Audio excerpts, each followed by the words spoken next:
Good morning, everyone, and welcome to the European crossover webinar.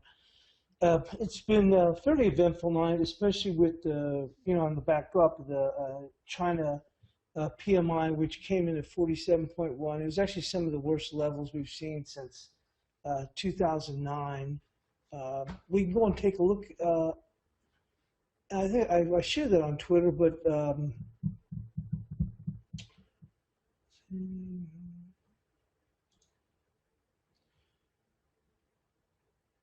and looking at a couple of the Chinese indices, and they've continued to go and obviously move much lower. But we are starting to go in and come into some support, which I think that we'll see that next week.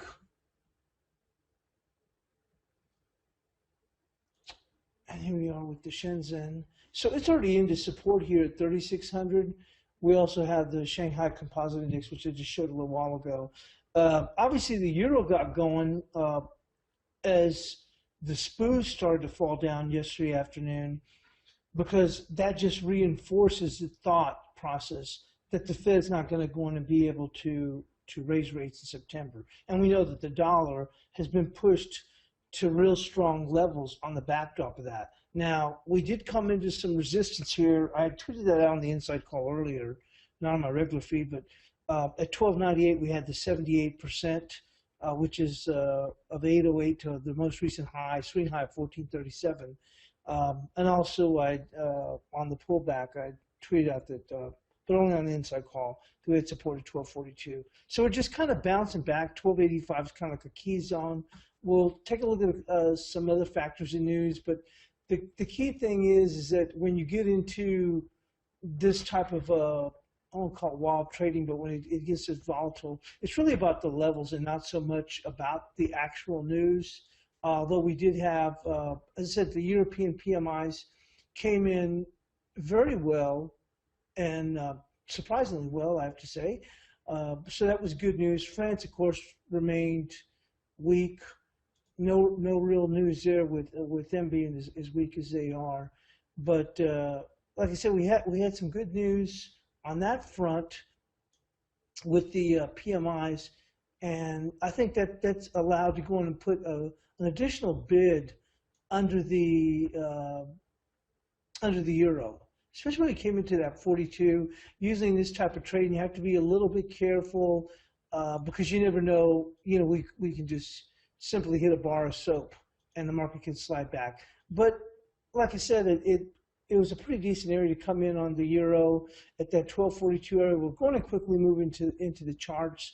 Obviously, the Chinese PMI impacted, which I shared that impacted us I sent out that news. I don't know if I did on my regular feed. It impacted obviously the Australian dollar, but also obviously all the other indices, because there's the big concern that China's growth is a whole heck of a lot slower than what they want to have as far as the 7%. But we'll go and quickly move into the charts. Let's get right here into the euro.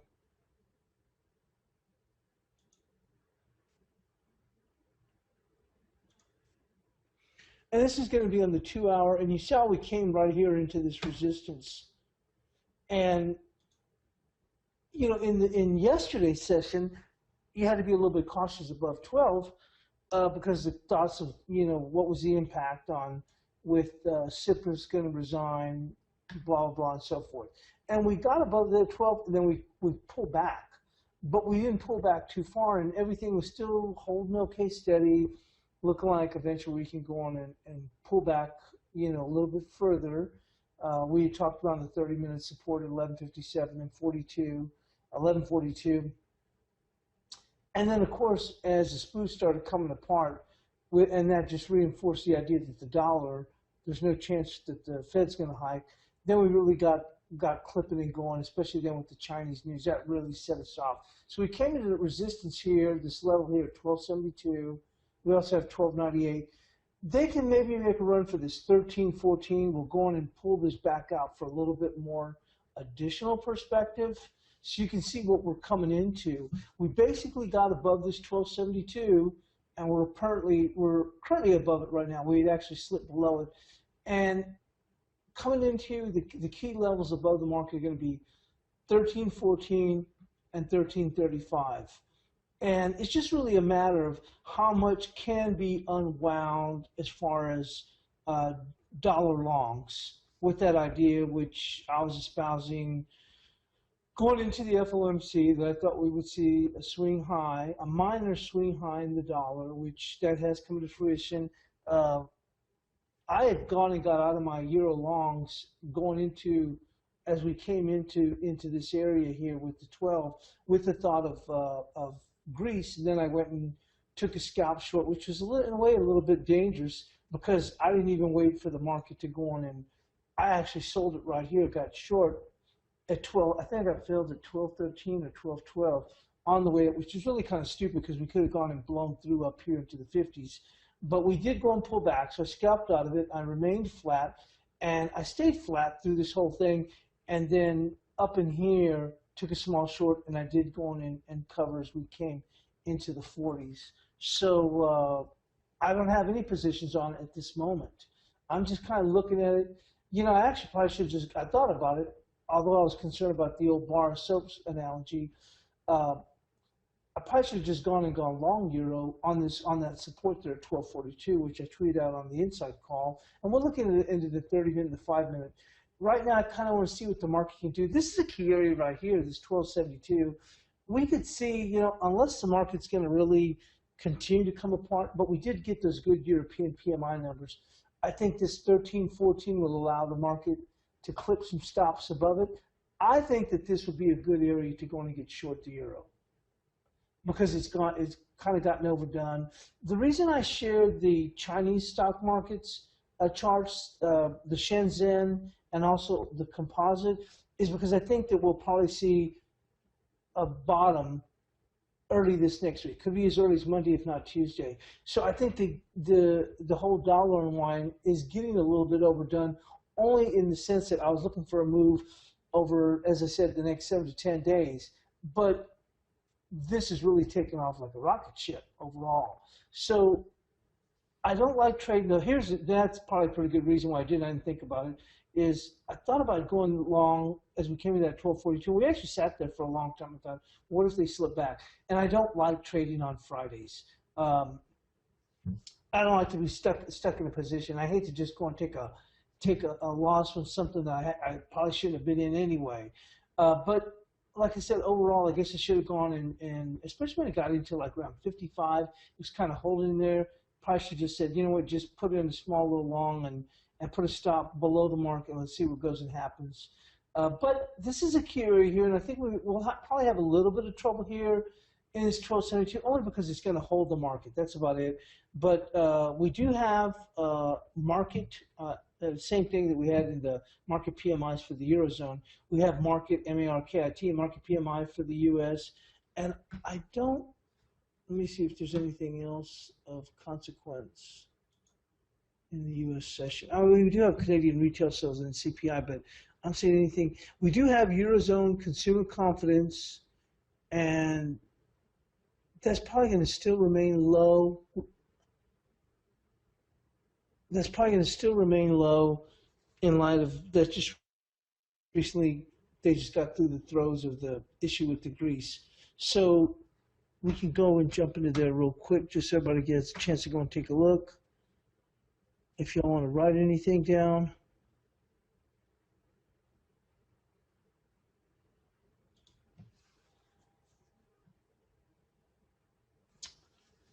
So coming into the U.S. session, we do have Canadian CPI. That's expected to come in at 0.10. And then we have Canadian retail sales expected in 0.2. That's the Reuters poll. And then, of course, we have a U.S. Market PMI. That's going to be the flash PMI. And that's expected at 54. We've been seeing good overall economic numbers come out of the U.S. So this will come in consensus, if not probably beat a little bit. But we do have Eurozone consumer confidence coming in here. That's going to be at 10 a.m. Eastern time, and expected to come in at minus 6.9, a little bit better than what was the prior, which is minus 7.1. I kind of get the idea that this is probably going to beat, I would think. So the risk would be that it would go on and beat. And so when we go on and jump back in here,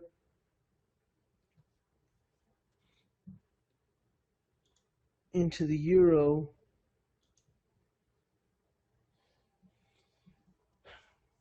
I should have just gone and taken that long down there. Because I could see them going and they didn't take out 13. 1298's the 78%, and the high was what? I think it was 1295. So you would have to think there'd be some stops here above 13 that they'd be able to clip. I like this area at 1314, and we can come here and take a look at where we're seeing that 1314. Right in here. There's 1314. Right there. And an even stronger level, I probably already have that marked off, but right here, this 1337. That's pretty huge. I'm going to go and put that, thicken that up a little bit. This is previous support. It's going to be good resistance up here.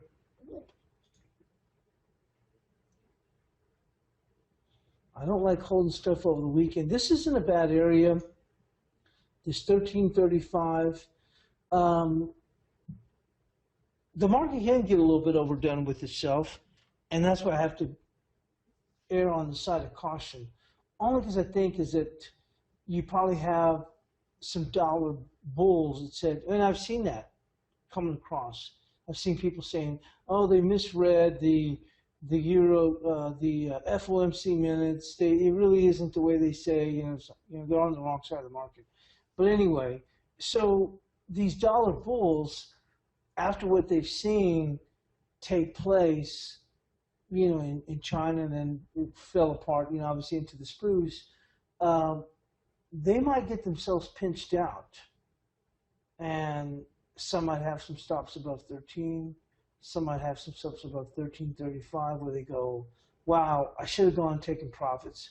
I probably better get out. Who knows? And then when you get like that and you're on the wrong side of the market, you start to see everything in a negative stance, thinking, wow, I mean, if they get past 13, maybe they'll get to 1335. And if they get to 1335, maybe they'll go and attack the previous swing high of 1437, and it just kind of feeds on itself. And that's why I'm a little bit careful.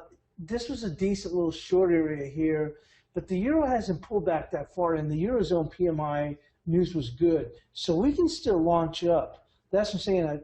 I hate to have a trade over the weekend. I don't like having a trade over the weekend. But I think that any move as we come into Monday is probably going to be a great area to go in and step in and short the euro.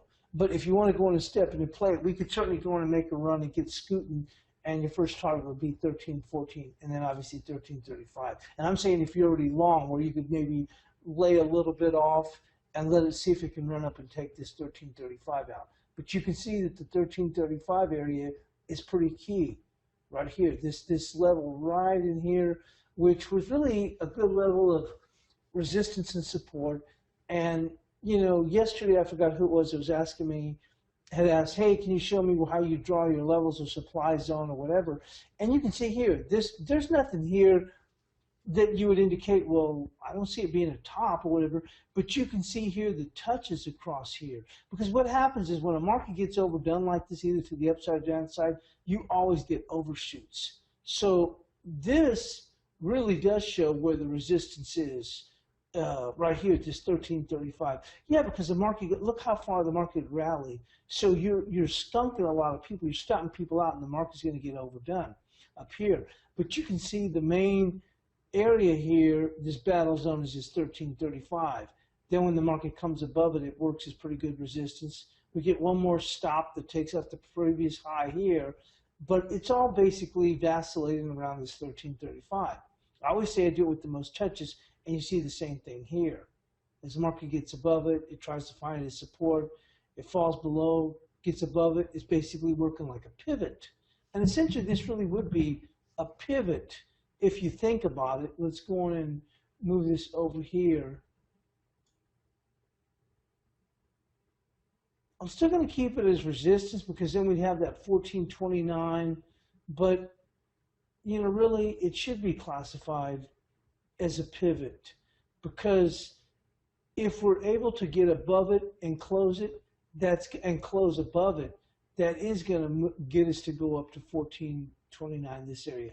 I don't think that's going to happen. I think that the euro's a bit overdone. That being said, you once again you have a lot of dollar bulls uh, that didn't want to go on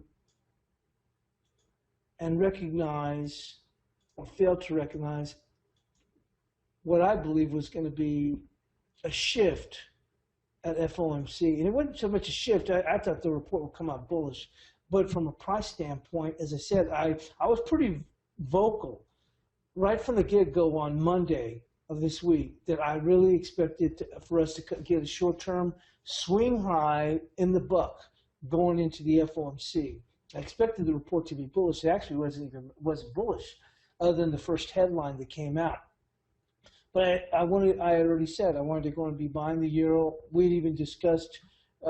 We already had we were talking about the 984 as an area to definitely come in and buy the euro because I thought it would come out bullish. It'll drag the euro down, but I wanted to be buying the euro. But this area is going to be key.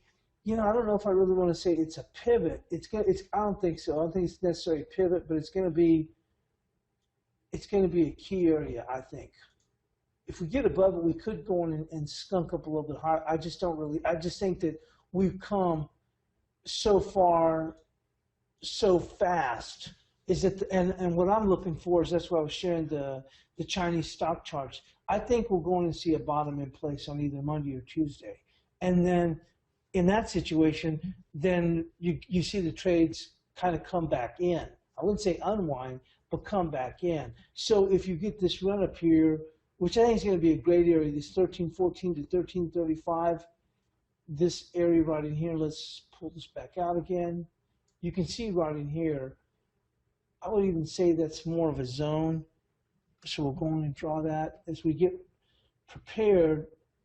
Obviously, we're talking about this week, but we also get prepared for next week.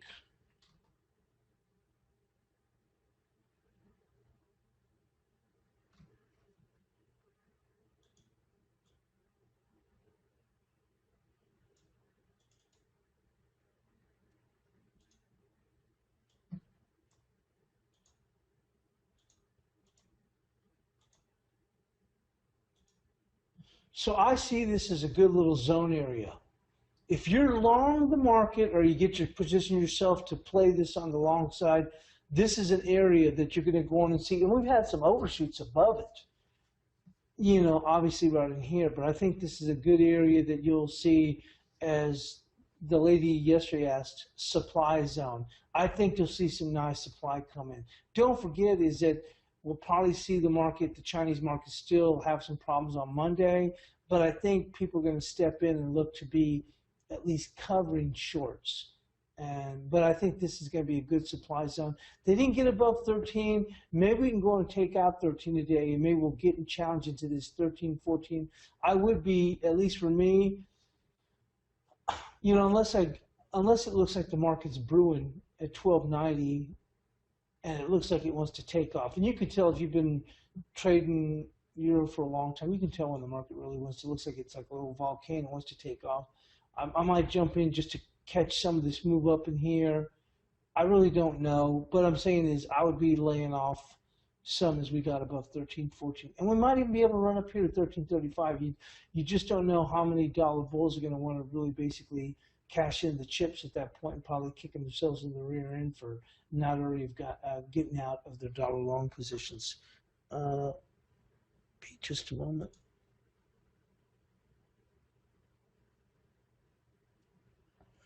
Yeah, William says, do you pay for your Reuters news? A nice setup. Yeah, I do go on and pay for that. Let me go and switch back in here. It allows me, the whole idea with that is it just allows me to react a whole lot faster when the news is actually being released, especially if I'm looking at a certain key. Obviously, when you get non-farm payroll, there's a whole bunch of data that rolls down the feed. But there's something, where there's going to be a PMI or something that's really you're looking for, and you get that data and you get it real quick. It allows you to go in and make a quick jump, or jump in, actually going with the market, or however you want to go and see when it comes out. Actually, a good example was when they released the FOMC early, and Bloomberg leaked that headline, and the market pullback. I was actually short euro, actually long dollar, but short euro going into the FOMC. And when it pulled down, I just thought the market was just a little early, and I just got nice little boom, and then the market starts turning around and going the other direction. And someone had said, "Is this?" Someone had tweeted to me and said, "Is this leak for real?" And then I looked, and I could, because I was just looking at the price, and then I said, "Yeah, I see the data. The headlines are rolling down the Reuters feed." So I was able to see what was going on at that point. Then I didn't have to, and nothing was coming across Twitter. I could already see that, hey, it had been released. I mean, I didn't even think that it was being released. I'm like, why are they coming up with this data, these headlines? But I knew then that, when the euro started coming back, it starts coming back strongly, I knew something's up. And then I started seeing people saying about the data being leaked. But we're going to go into the 30-minute here.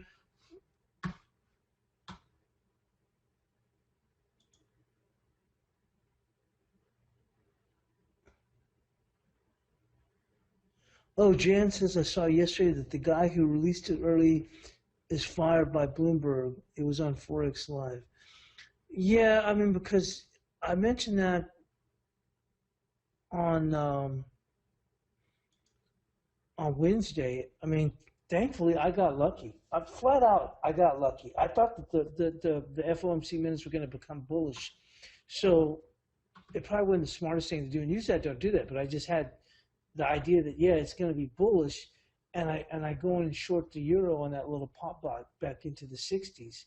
And like I said, I'm so quick to scalp, even though I was thinking, okay, I could just wait for this thing to FOMC. But when it dropped into the 40s, the low 40s, I just jumped out and said, I'll take it. And I thought instantaneously, I'll let them rally back and I'll get short again. I didn't realize that was the actual news that's being released. And I said later on, I bet a lot of people really got screwed on that whole news release, all the way across the board. So obviously it was an accident. If it was an accident, it's unfortunate. I'm not saying anything I did it purposely, but obviously they held his feet to the fire for it. So here we are on the euro dollar on the 30-minute. Let's see if we can see this 1285. So you can see where I'm coming up with this 1285. That's the bottom of this zone in here. You see right here, basically a zone of touches. It's not the same thing as a level, but you can see it's an area where the market, you can see it's a battle zone level here. You see that it's support, and then as it goes through it, the bottom falls out. It's resistance, and then as we get through it, now we move up to the top of the zone. We fall back, and basically you see what I'm talking about. This zone here. So let's go and fast forward to where we are right now.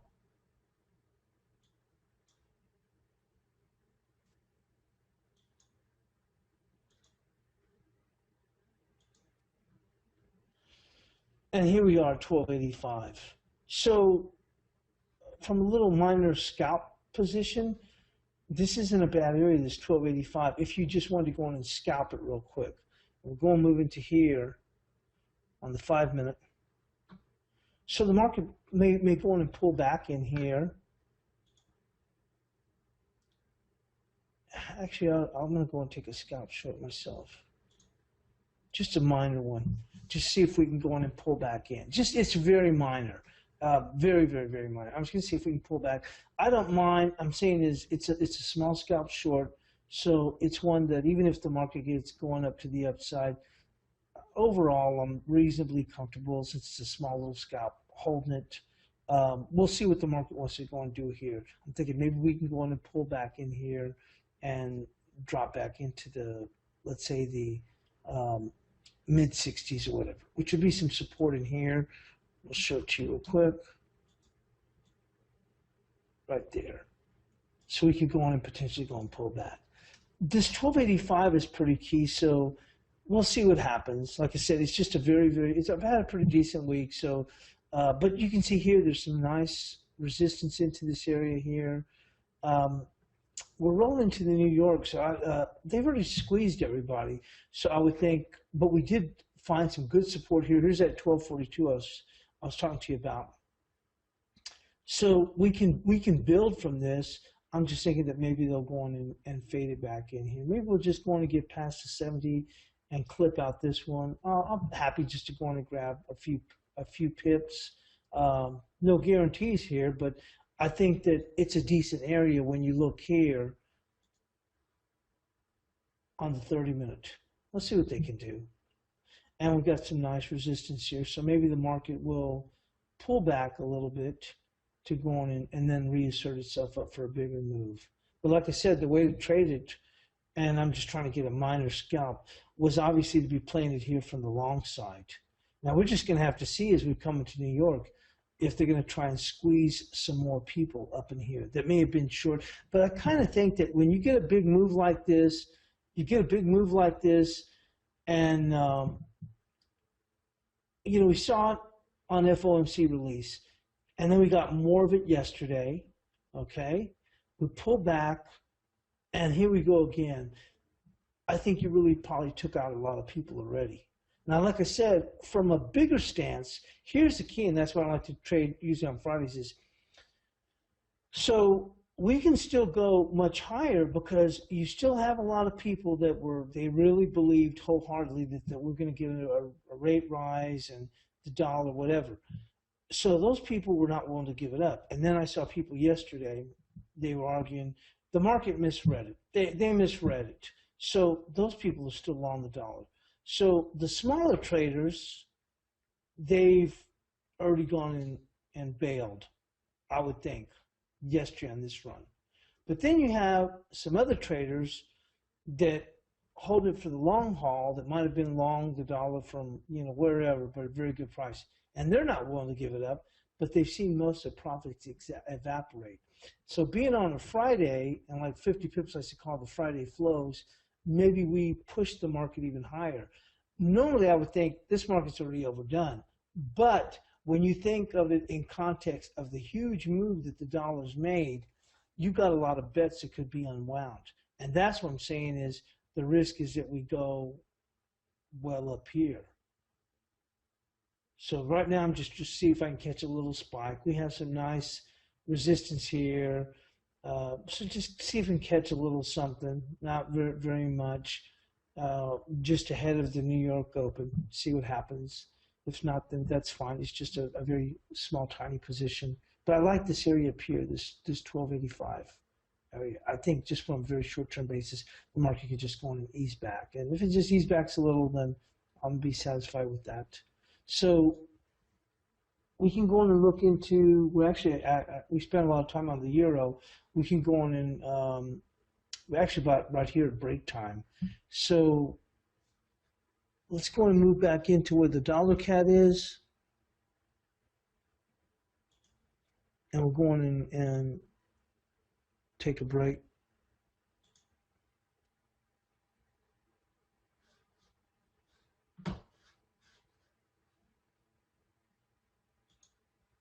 And euro's still pushing higher here. So we'll see how that goes and plays out. That's what I'm saying. They can squeeze up in here. The thing is that they didn't get a chance to go and take out 13. So I'm going to see if we can pull back here. And I'm thinking that my thoughts was as we go into, let's say, about 9 a.m. Eastern time, could be a little bit before then we try and see if we can go for that 113. So I'm thinking here maybe we can go in and market gets a little bit overdone, we can go and pull back. If not, like I said, they can make a move up here. And there's so many dollar bulls that even when they're proven wrong, they still didn't want to give it up and maybe going into a Friday. But once again, I think that we will see a short-term top either Monday or Tuesday. So, everything's done in perspective. So we'll go in and take a break. We'll go and take a look at where we're here at the dollar CAD, which is still above that key weekly level of 30.65. We know crude remained weak, but it hasn't fallen any further. So we're going to take a break. When we be back here in 7 minutes.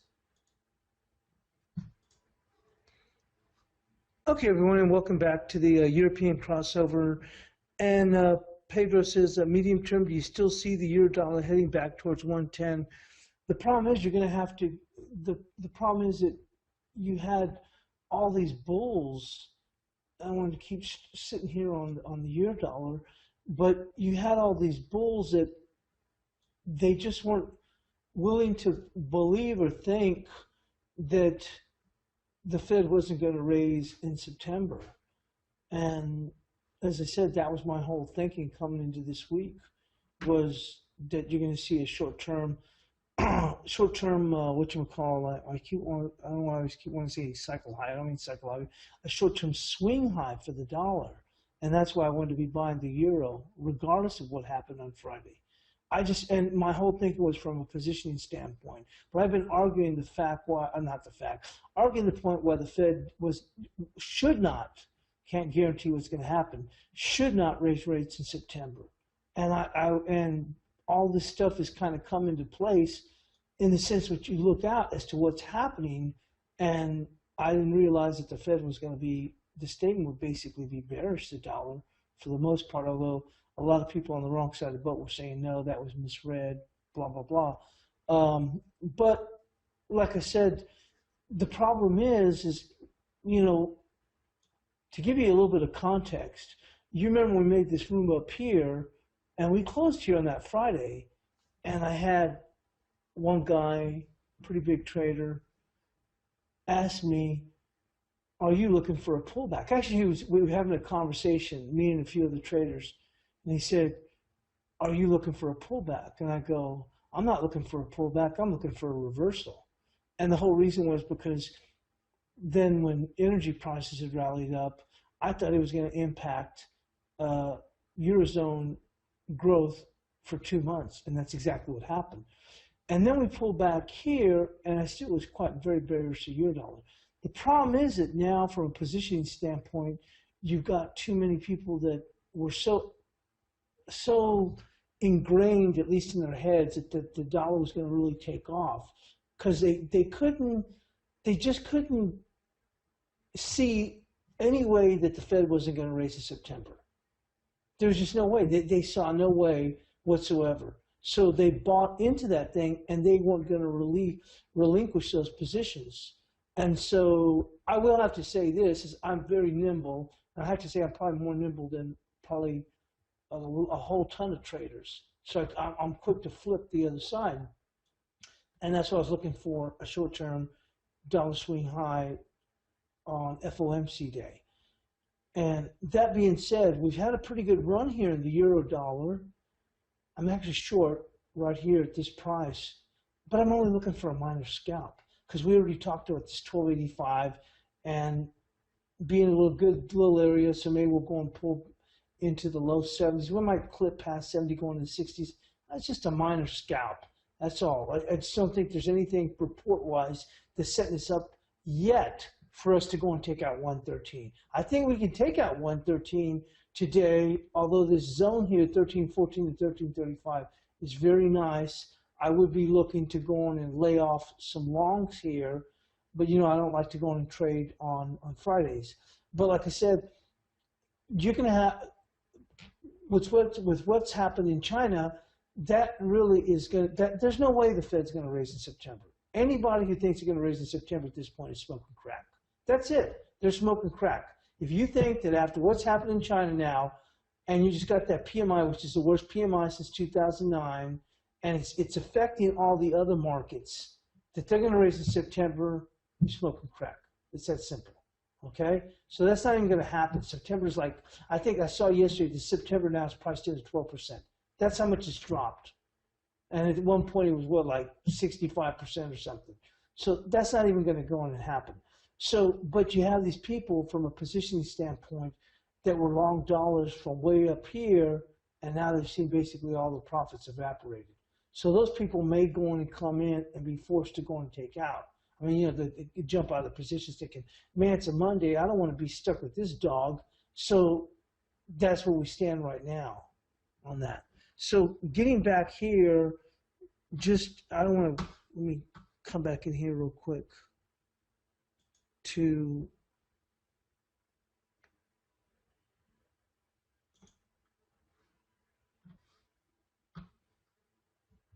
okay, just for the sake of the scalp, these are your support levels right in here.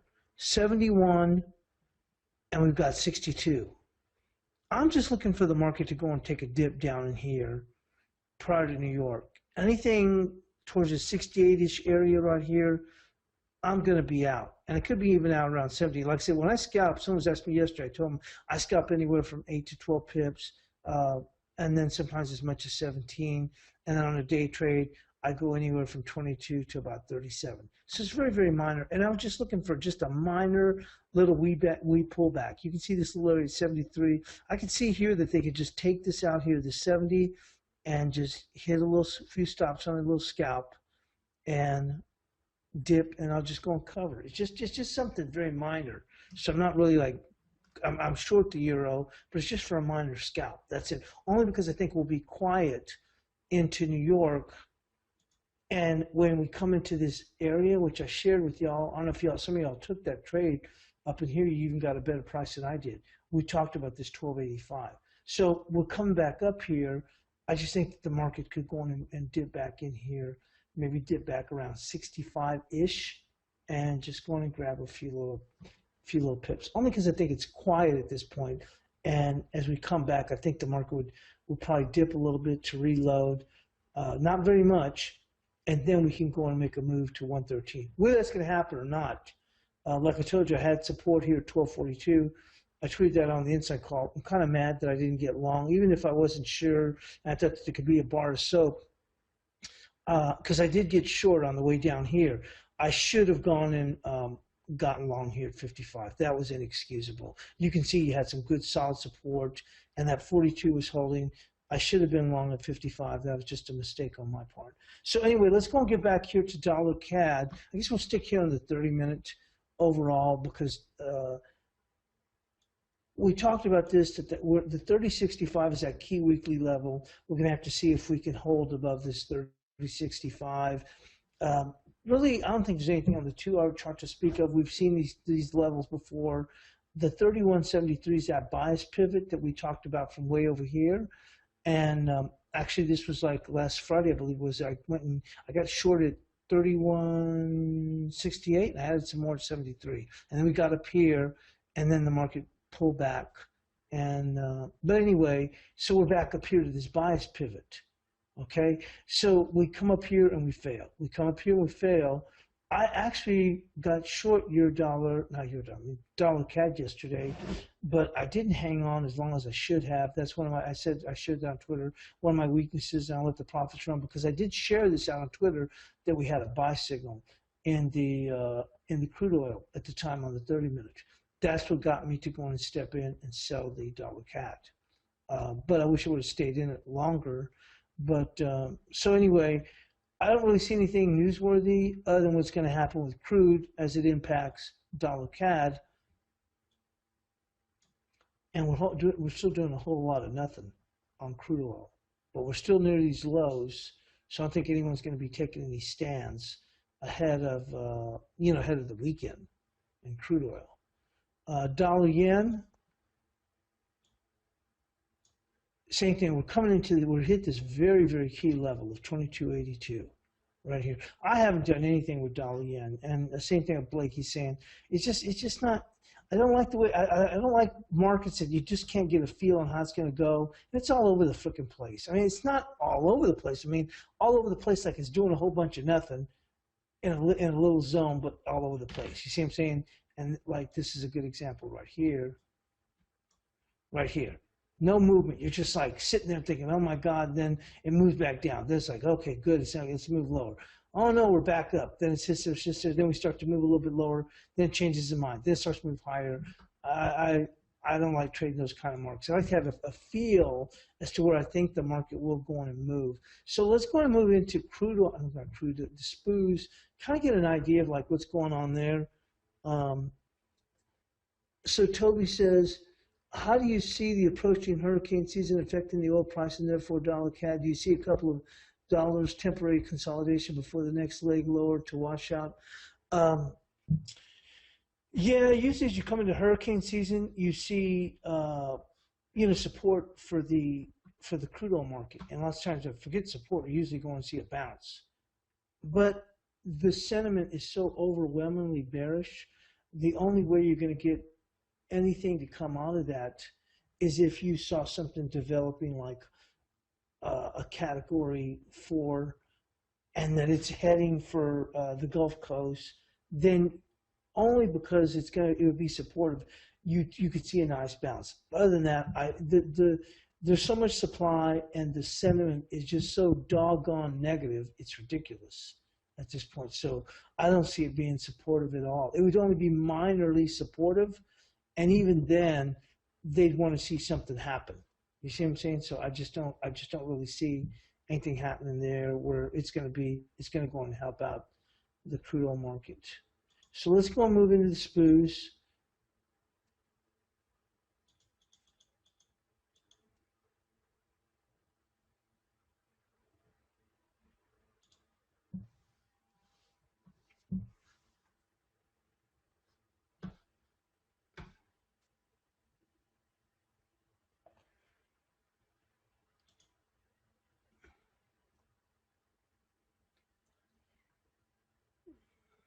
Be just a second. There we go.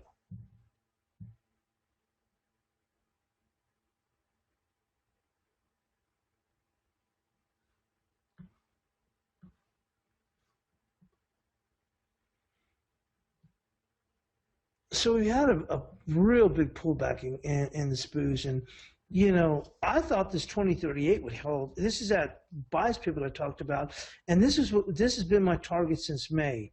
This 2019-75, okay, but we got past that area, and let's go on and just for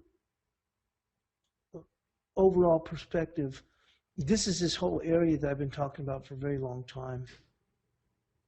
You can see this zone here, 06 to 70.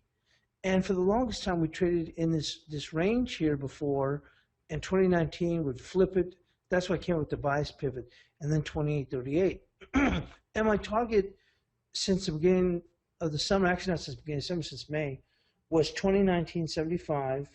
And I said, when people were saying, oh, the SPOOs are going to sell off, I said, I think we'll make it down 2019-75. And then worst case scenario, we would retest over here this 1973. Overall, the market's still holding up well when you think about what's happening across the globe.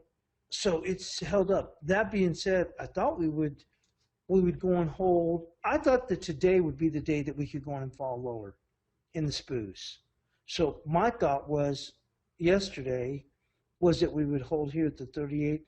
We bounce back up here to the mid 50s, and then coming today is a Friday, we'd really lean on them. But obviously, it just started falling apart, late yesterday afternoon. And that was my whole concern as we started off the week. And I said, in light of global events, we're really quite rich up here at 2100. But like the market was like, who cares? And it just kept on trading up in here. And we finally got to working lower and broke lower here. So I think it's really overdone here at this point. But here's the thing is when you get into these type of situations where you're seeing all this volatility come across the board, then the only thing is it's about levels. And it's not so much about the news. It's more about the levels. And you just have to have your levels here, and you have to be very careful. The levels on here, and I already had these levels marked out. All I did was move them from way back here over here, which was the 1975, the bias pivot, 15,925, which is, I think the market got down to 09. And of course, 6 is huge. 6 is freaking huge. Look at this here, 2006. That's really huge from an overall perspective. I still expect us to be finding a low either Monday or Tuesday, because when I showed those Chinese stocks, the charts, they were holding up really. I mean, they're coming into support. They're actually the Shenzhen is at support, and the Shanghai, but the Chinese composite is only 100 points from support. So I think that we're going to go and see that on Monday. Monday or Tuesday at the latest, but I would think you have to say Monday.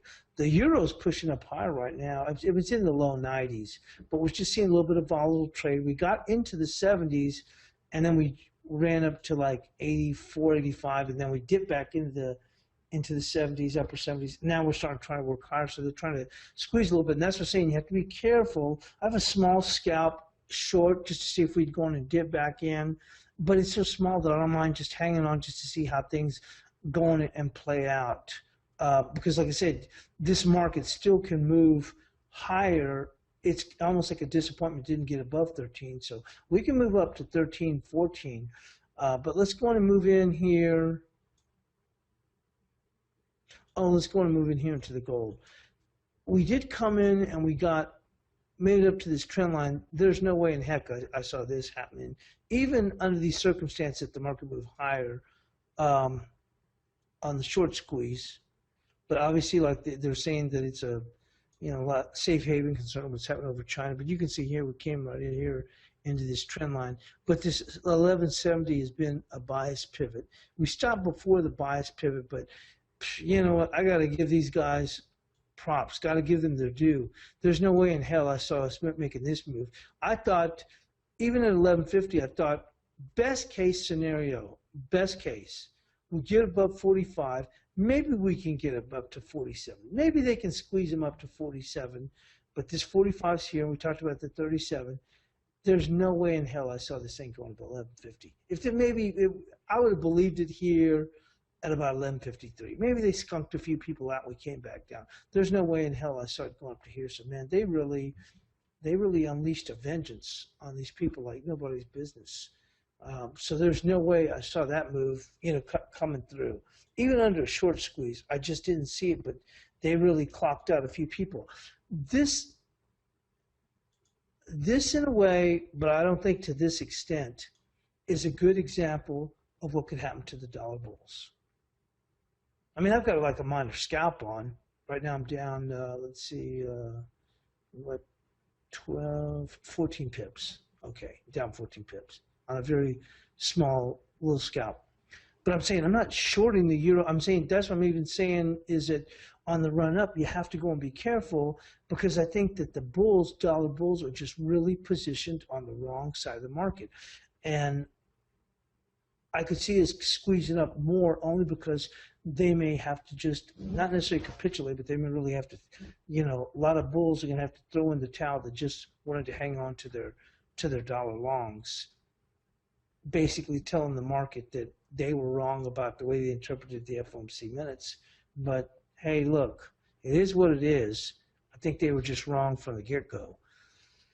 So we'll go into the crude oil market. We'll go into looking to see how much time we have left. And we're just doing a whole lot of nothing down here. And it just doesn't look like there's any salvation coming. The only way I can see this happening, like I said before, in a market like this, you have to see a flush, meaning we'd have to go sub 40. We'd probably have to dip all the way into probably close to, probably in the $37 mark. And I'm just saying, as long as we got below 38, and then turn around and pop back up above 40 before the market would feel like, okay, I think we put in a bottom, short-term bottom, or a fundamental event that, other than that, there's just, this market is just, it's besieged. So I just don't see anything happening. And I think you'd have to be crazy to be buying crude, other than if you're just scalping it. And when I say scalping it, I wouldn't even trade this from a day trade standpoint. I'm saying for a scalp. So yesterday when I tweeted out that we had a buy signal on crude, and that was on the 30-minute on the exponential moving averages, I was using that to go on and get short the dollar CAD. And even then, I thought the crude would even move higher. It did move higher. It made a run towards the what was it, the $41 area, I think. and I ended up actually getting out of my dollar cat a little bit too early. I made money on it, but I should have let that run a little bit. But I didn't like the way crude was kind of. I knew that it looked like we had a buy signal. It dipped back. It actually dipped back towards 41, and then fine, and that was fine. And then it starts working higher, and it got up to I think like 41.20, and then 28 was a resistance area, and then it just kind of sat there and had it. And I thought, you know, it should be squeezing higher at this point, and it wasn't. That's what ended up getting me to jump out of my dollar cat shorts, uh, or limit myself out of them. I made money on them, but I really left some money on the table on that one. So here we are on the 10-year note. And this 28-23 is going to be key right here. But you know, if you think about it overall, with all the action that's happened in the Chinese markets, obviously the SPU's selling off, the 10-year note should be much higher, in my opinion. So I would be careful on the long side because we should have been able to spike up way much higher on the volatility that we saw in the SPUs. And let me see how much time we got. Blake's about ready to go and come in. But